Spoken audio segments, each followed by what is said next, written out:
No one knew exactly where Alexander the Great's father was buried over 2,000 years ago. Now, we finally have an answer.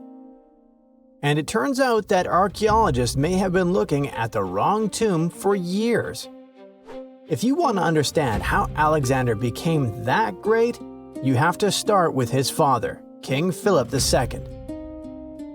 He made Macedonia powerful and gave Alexander what he needed to conquer a huge part of the world.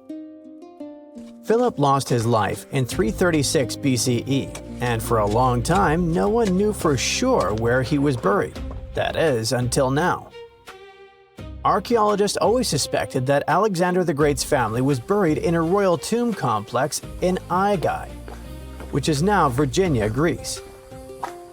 This ancient city had been almost forgotten for around 2,000 years until 1977, when an archaeologist discovered 4 royal tombs there. But 3 of them specifically caught specialists' attention. They were immediately sure that one of them belonged to King Philip II. But which one? Most people agreed that Tomb 3 belonged to Alexander the Great's son, Alexander IV. So the real debate was between Tomb 1 and Tomb 2.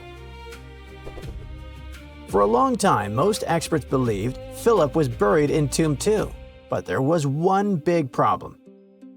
Philip walked with a limp.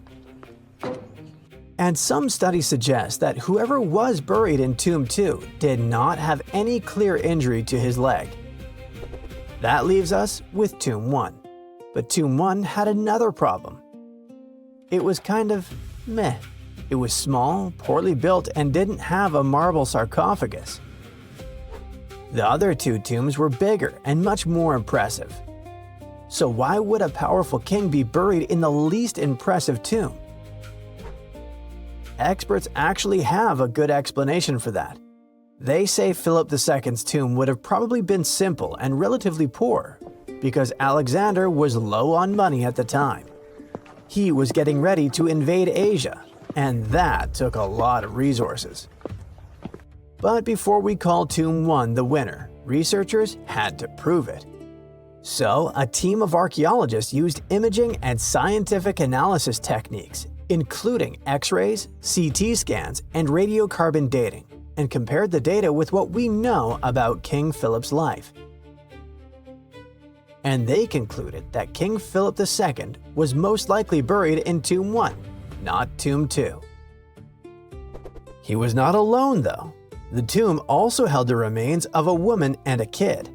Researchers now believe they were Philip's son and his wife, Cleopatra. No, not that Cleopatra. That means Tomb 2 most likely belonged to Alexander's half-brother, King Aridaeus, and his wife, Adia Eurydice. So, even though this new study offers strong evidence, the mystery of Philip II's tomb may not be completely solved yet, and researchers are still debating it. This coffin seems to defy logic. No visible openings, no way in or out, and yet, inside lies Lady Dai, a mysterious woman from ancient Egypt, perfectly preserved even after 3,000 years. How did she get there? It was the third intermediate period in Egypt, a time between great dynasties. Pharaohs wore the blue crowns. Priests in Thebes were almost as powerful as kings. Markets were filled with the cries of merchants selling dates, papyrus, and precious perfumes. Lady Dai was in her late 30s or early 40s, old age by Egyptian standards of that time. Like other Egyptians at the time, she ate meals of bread, lentils, and fish. By that age, her teeth were already badly worn down, yellowish with enamel eroded, because food in ancient Egypt often had grains of sand in it. But she wasn't just a regular woman. When she passed away for unknown reasons, her burial was lavish. Locals wrapped her body in expensive linen and adorned with artificial eyes to replace her real ones. That would help her see in the afterlife. And that's exactly how we found her 3,000 years later, in a beautifully decorated sarcophagus. It was made of cartonnage, which is kind of like paper mache, made by layering linen and papyrus with adhesive. These coffins were wildly strong, lasting for thousands of years, all thanks to Egypt's super dry climate.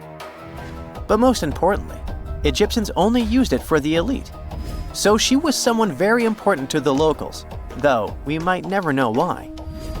But there was only one huge problem with her mummy. How did they even put her in the coffin? No matter how much researchers looked, there were simply no entry points. The only visible gap was a tiny slit near her feet. But that's not nearly large enough to place her entire body inside. This mystery puzzled them for decades, until they finally learned the truth only recently. They study those mummies at the Field Museum in Chicago using new technology, CT scans. It's basically like taking thousands of X-rays and piecing them together to create detailed 3D images. That's how we can learn more about the bodies without disturbing them. And it turns out the ancient Egyptians were unbelievably clever. They didn't construct the cartonnage around Shennet-A's body, which would be a common and easy thing to do. Instead, embalmers created the coffin first. Then, they softened this coffin with moisture to make it flexible. After that, they carefully molded it around her wrapped body. They did cut a slit along the back of the coffin to do that, but then they laced it up like a corset, so it seemed like there were no openings. Finally, they secured a wooden panel at her feet to keep everything in place. That's where the tiny slit came from. Usually, the insides were removed and put in jars, symbolically guarded by the 4 sons of Horus. Egyptians believed that the deceased would need all that stuff once they got into the afterlife. They also thought it would help preserve the body for ages, which, as we can see, worked amazingly well. Thanks to their beliefs, we now have mummies as time capsules. Each son of Horus was supposed to protect each of the specific body parts. The human-headed Imseti for the liver, the baboon-headed Hapi for the lungs, the jackal-headed Dalmatef for the stomach, and the falcon-headed Kebis Senuf for the intestines. It's crazy how much effort the embalmers put into their job, especially in Lady Shennet-A. They wanted to make sure her body remains untouched and the sarcophagus would be perfect for her. You can't help but wonder, who was she if she mattered so much? The ancient Egyptians literally viewed the afterlife as modern retirement planning. You're not just passing away, you gotta prepare yourself for it. Prepare the body, eyes to see, and so on.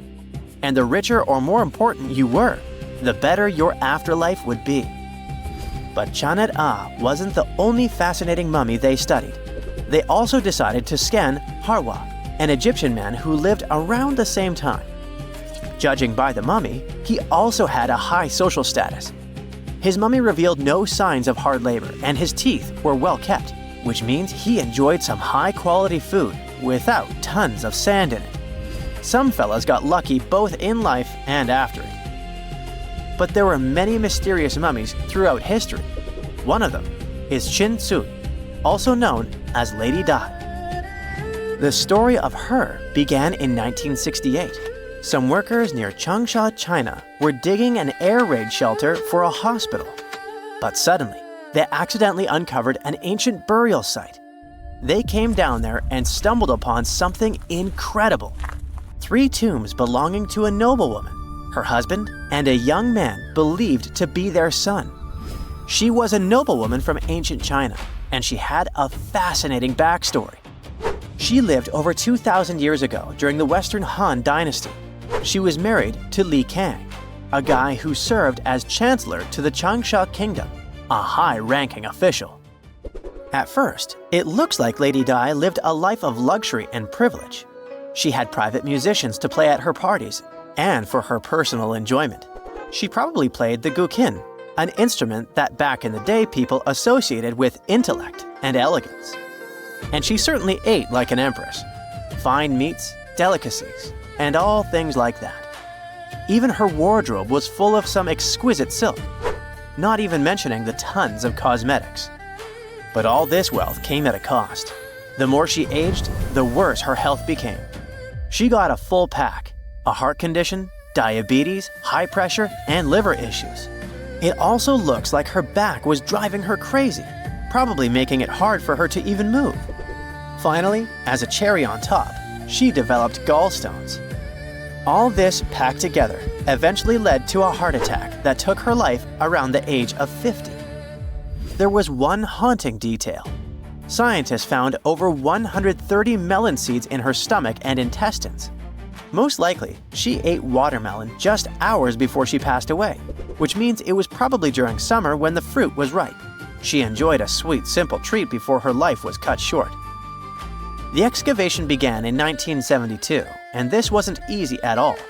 Over 1,500 local students had to help. And Lady Dai was the most mysterious one.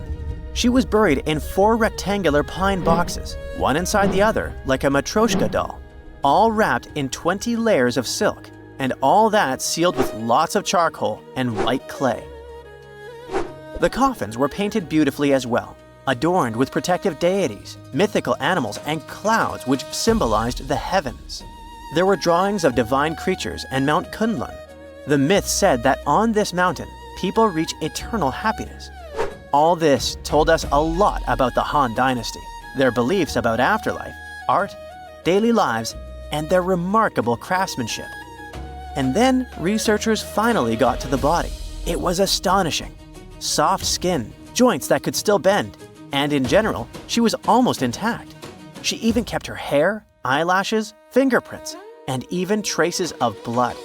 It's like she literally passed away only a few weeks ago. Ancient people used a very clever technique to preserve her. It looks like embalmers put her into some weird, mysterious acidic liquid. This liquid prevented bacteria from growing. Unfortunately, it also gave rashes to all the scientists that touched Lady Dai. And this rash lasted for 3 months. And you know what they buried together with her? Over 1,400 artifacts, mostly personal stuff like silk clothes, cosmetics, and musical instruments. Even food, grains, meats, wine, and pastries. There were also 162 carved wooden figurines of various servants and musicians. It's possible that they were either just there to service her even in the afterlife, or maybe based on her actual servants. Over 200 mysterious tombs were found in the desert between the Nile and the Red Sea. That would make sense if they belonged to ancient Egyptians, except they didn't. They were much older. So who were these people? And more importantly, what happened to them? This all started when archaeologists were using satellite images to look for strange things in the Atbai Desert. Then, something stood out. They kept finding these large, circular mass graves filled with the bones of people and animals. And some of them were carefully arranged around one key person in the center, maybe a chief or another important member of the community. They found 280 enclosure burials in total, 260 of which have never been documented before. Some were up to 260 feet wide, with humans, cattle, sheep, and goats buried inside. And now researchers are more confused than ever, because this wasn't the first time something like this had been found. Similar large circular burial monuments have already been found in the deserts of Egypt and Sudan. And now, these newly discovered tombs seem to be part of a much bigger picture. What once looked like isolated examples is now starting to look like a clear pattern. And this pattern suggests that a single ancient culture may have spread across this huge stretch of desert, from the borders of modern Sudan to the slopes of the Red Sea hills.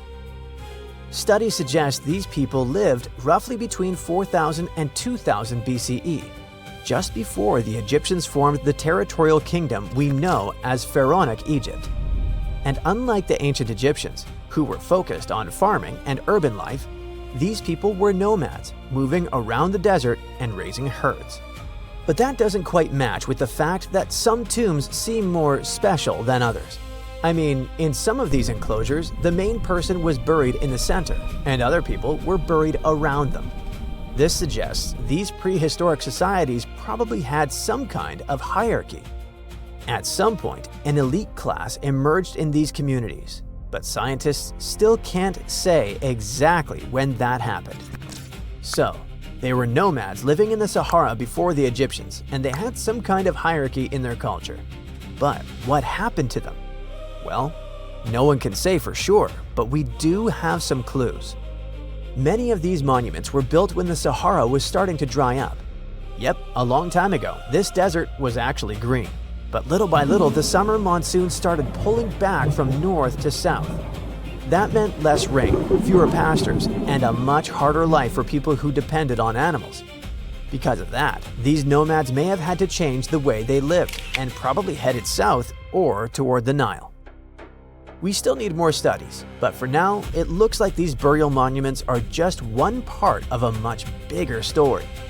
A story about how humans adapted to climate change across North Africa.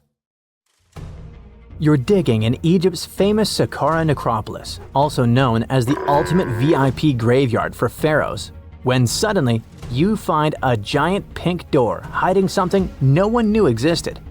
Behind this giant stone door, one that wasn't supposed to open, by the way, you find a lost tomb of Egyptian royalty. Alright, history lovers, it's time to buckle up because archaeologists just pulled off something straight out of an Indiana Jones movie. Let's travel all the way to Saqqara, one of Egypt's most mysterious and treasure-packed ancient sites. The star of the show? The prince you've probably never heard of, Prince Usar, son of King Usarkaf. No one important, just, the founder of Egypt's 5th dynasty. No big deal. But the way his tomb was discovered. It all started with a massive door, made of pink granite, no less. But this isn't just a regular stone slab. This thing is about 14 to 15 feet tall and 4 feet wide. A giraffe could easily walk through it. This door is also definitely heavier than your neighbor's SUV. But here's the twist. It wasn't a real door. It was a false door, a symbolic gateway meant to allow the spirit of the deceased to pass between the world of the living and the afterlife. Normally, that's where the story ends. After all, false doors are common in tombs. But this one was extra special. You see, false doors were usually made out of limestone, which was pretty common and found everywhere in Egypt. To build one out of red or pink granite, people had to bring these rocks from a quarry located 400 miles away. And you can bet this wasn't a cheap trip. According to Egyptologists, this is the first time a false door of this size and material has ever been found in Egypt, making it a totally unique piece of architecture. Aside from being super expensive, this one had a surprise behind it too. When the team of researchers investigated further, they realized that this false door actually hid a real entrance. And what did it lead to? A hidden tomb, packed with statues, relics, and secrets from over 4,000 years ago. The tomb belonged to Prince Usar, but you can call him Usar Efra, or Wasar Efra too. Despite being totally erased from history, this fella was no minor noble. The hieroglyphs on the pink granite door listed him as the hereditary prince, governor of Buto and Nekeb, royal scribe, minister, judge, and priest of chance. Phew! He was like the ancient Egyptian version of Daenerys Targaryen. These inscriptions not only identify his political and religious roles, but also suggest he held significant power in Lower and Upper Egypt, bridging both regions through his titles. One title in particular, the priest of Sekher, links him to the deity of the necropolis, the one with the falcon head. This god was the patron of the living and god of the dead at the same time. So I guess the Forgotten Prince was sort of a big deal, considering that his tomb was placed in such a prestigious location within Saqqara. What's even more mysterious is that Prince Usar doesn't appear in official king lists or royal family trees, which makes us wonder if he passed away before he could rule, or if his legacy was deliberately erased in one of ancient Egypt's classic political dramas. Some scholars now believe his erasure might be connected with shifting religious or political power struggles during the early 5th dynasty, especially as his father Usarkaf was reshaping Egypt's religious order. And speaking of his father, King Usarkov was a total game changer. He wasn't just the founder of the 5th dynasty. He also kicked off a religious revolution by promoting the sun god Ra over older deities. That's right, Usarkov built the very first sun temple at Abu Sir, setting off a dynasty-wide obsession with solar worship. After Usarkov wrapped up his short but revolutionary reign, a whole lineup of pharaohs took the stage. Sahura, Neferirkare, Nusere-Ini, basically the boy band of the 5th dynasty. And these guys were all about two things: building pyramids and making money. They weren't just stacking stones, they were expanding Egypt's influence, opening up trade routes to far-off lands and blinging out their temples like it was nobody's business. Back in the tomb, things got even cooler. There was a beautiful red granite offering table covered with inscriptions detailing ritual foods, like an eternal menu for the afterlife, because they believed the deceased could magically eat this food. Fun fact, it was the funerary priests and their families that actually ate the food. There were also pottery shards, amulets, and painted walls, but the real showstoppers were the statues. And this is exactly where things get weird, in a good way. The team found statues of King Djoser, the guy who built Egypt's first pyramid, his wife, and their 10 daughters, inside Prince Usar's tomb. Hold up, Djoser lived a few centuries before Usarkov, so what were his statues doing there? Turns out, scientists don't really know. These statues were built during the reign of King Djoser himself and probably belonged to that first ever built pyramid. Experts believe these statues were probably relocated during the 26th dynasty, thousands of years after Djoser, maybe to protect them from destruction, or maybe because they were still venerated. Basically, ancient Egyptians were hoarders, but classy ones. Scientists also know for a fact that some engravings and statues found there were made way later, which means that this tomb probably turned into a deposit for fancy stuff. Or maybe this was just really ancient interior decorating. Anyway, that wasn't all.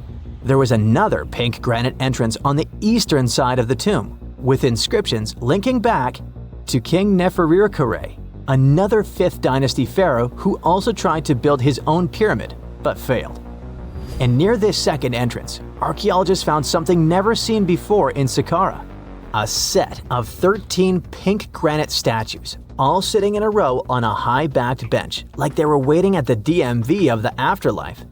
Some had elevated heads, probably representing the prince's wives, while others were missing their heads entirely. One black granite statue was found upside down. Maybe it had taken a tumble sometime during the tomb's long, quiet centuries underground. According to archaeologists, the positioning and head shapes suggest that these statues followed a strict social hierarchy, with the central figures likely representing higher status individuals, while the headless ones might indicate unfinished work or later vandalism. And speaking of black granite statues, another one was found standing proudly inside the tomb. Based on its design and inscriptions, it looks like it was placed there during the 26th dynasty, the same time those Djoser statues were probably moved in. This suggests the tomb didn't just sit abandoned, it was reused, adapted, and maybe even honored by later generations. And by the way, black granite was associated with Osiris, the god of the underworld, during the late period, which means that this statue's presence is a clue that the tomb was a ritual space long after the prince's death. All of this, giant granite doors, surprise statues, reused tombs, adds up to a truly thrilling find. Prince Usar may not be a household name yet, but his tomb is now one of the most fascinating ever found in Sahara.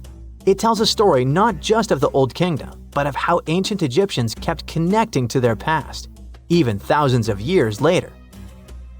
So, what does it all mean? Why hide a tomb behind a fake door? Why pack it with statues from different eras? And who exactly was Prince Usar? These are the kinds of mysteries that keep archaeologists digging and keep the rest of us fascinated. In the end, this discovery isn't just about one tomb, it's about how much is still waiting beneath the sands of Egypt. As more gets uncovered, we're reminded again and again that ancient history isn't gone. It's just sleeping, behind massive pink granite doors.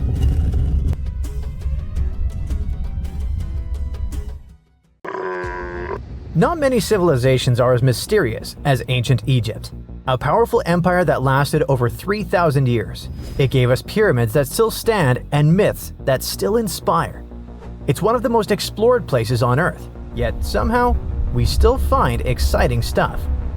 In Abydos, archaeologists just uncovered a 3,600-year-old royal tomb. It's huge! It has golden hieroglyphs of deities covering the entrance. But the pharaoh's name? It's not there. It's missing. Who was this ruler? And what new chapter could this open in Egypt's story? If there's one place in Egypt where the line between life and demise feels thinner, it's Abydos. To the ancient Egyptians, this was sacred ground. They believed it was the burial place of Osiris, the god who literally passed away, had his remains separated, and came back to life to rule the underworld. Because of that, Abydos became Egypt's spiritual gathering place. Pharaohs built amazing temples here, like the Temple of Seti, famous for its King's List, a wall that has the names of 76 pharaohs carved in it. Pilgrims came from across Egypt, leaving offerings and participating in Osiris festivals, where his demise and rebirth were ritually reenacted. It wasn't just symbolic worship, it was Egypt's version of Comic-Con. But instead of cosplaying superheroes, people reenacted gods coming back to life. Obviously, pharaohs competed to be buried as close to Osiris as possible. Abydos became part cemetery, part holy city, part afterlife insurance policy. Fast forward thousands of years, and we still uncover remarkable stuff around Abydos. That's the case with the recently discovered tomb. In early 2025, a joint team of researchers from the US and Egypt decided to dig beneath a rocky rise ominously called Anubis Mountain. You remember Anubis, the jackal-headed deity who guarded cemeteries. The uncovered royal burial was hidden 23 feet below the surface. Sadly, even though it eluded archaeologists for so long, robbers had already taken away with treasures ages ago. They could definitely tell this was a tomb of someone super important. Similar to how you can walk around a mansion with no furniture but still deduce that someone rich must have lived there. The chamber had mud brick vaults rising over 16 feet. That's taller than a female giraffe standing upright. For something built 36 centuries ago, it still felt enormous. However, when you remember that Egyptians were masters of architecture, nothing seems surprising. So no treasures, no golden mask, and sadly, no name. The cartouche that should have spelled the king's identity was unreadable.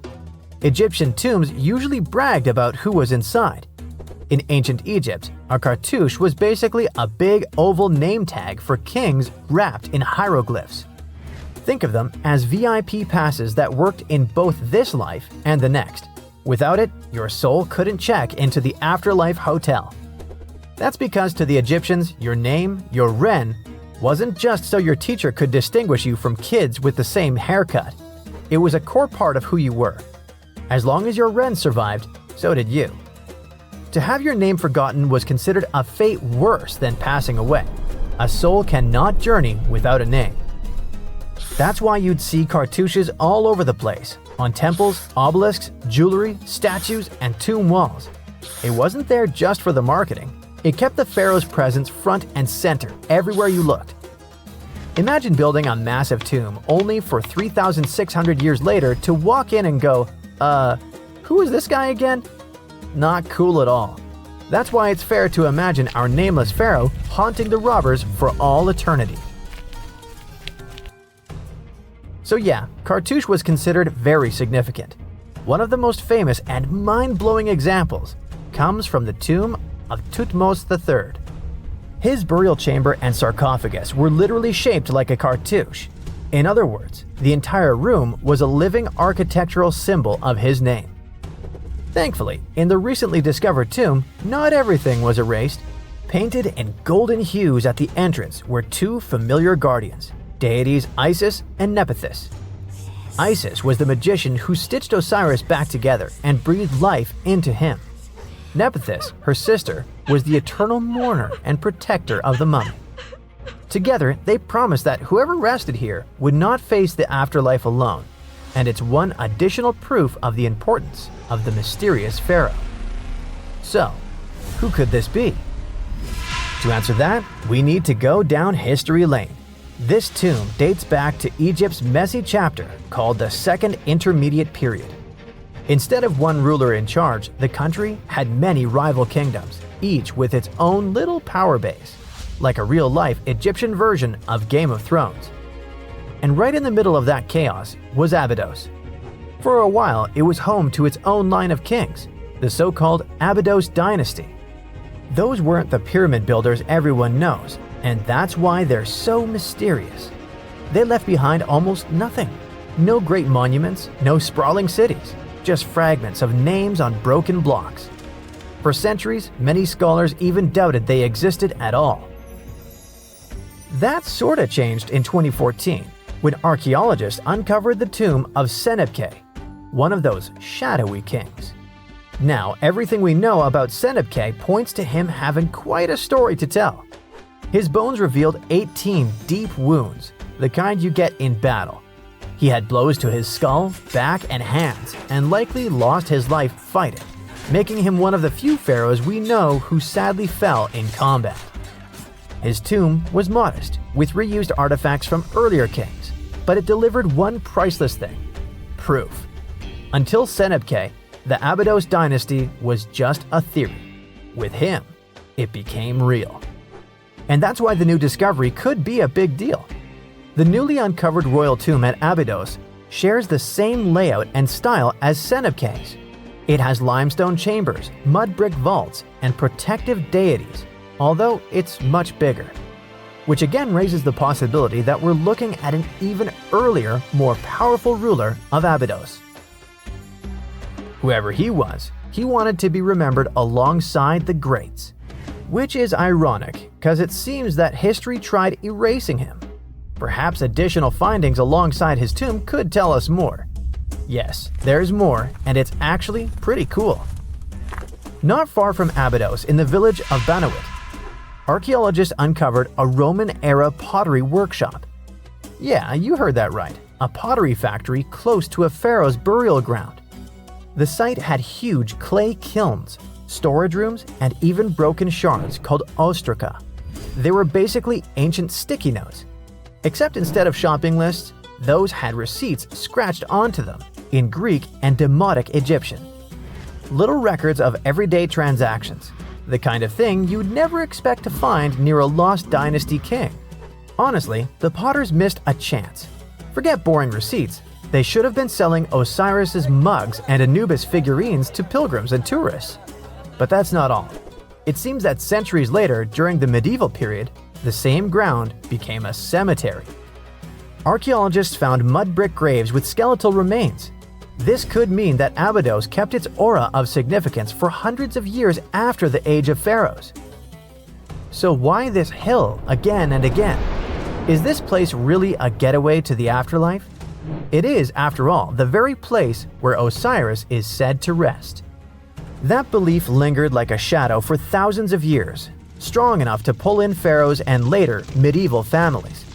Different rituals, same sacred ground. Although, to be fair, the Romans weren't here for Osiris. They came to make pots. The story of Abydos is not over. The excavations will continue, and who knows what else could be discovered in the future. Today, archaeologists are armed with tools that are basically X-ray glasses for the desert. Every scan could reveal a hidden chamber, or if we're lucky, finally give our nameless pharaoh his wren back to him. In fact, I became strangely invested in finding out who he was. So let's hope for some news soon. It's only a matter of time. Do you have your own theories? Let me know.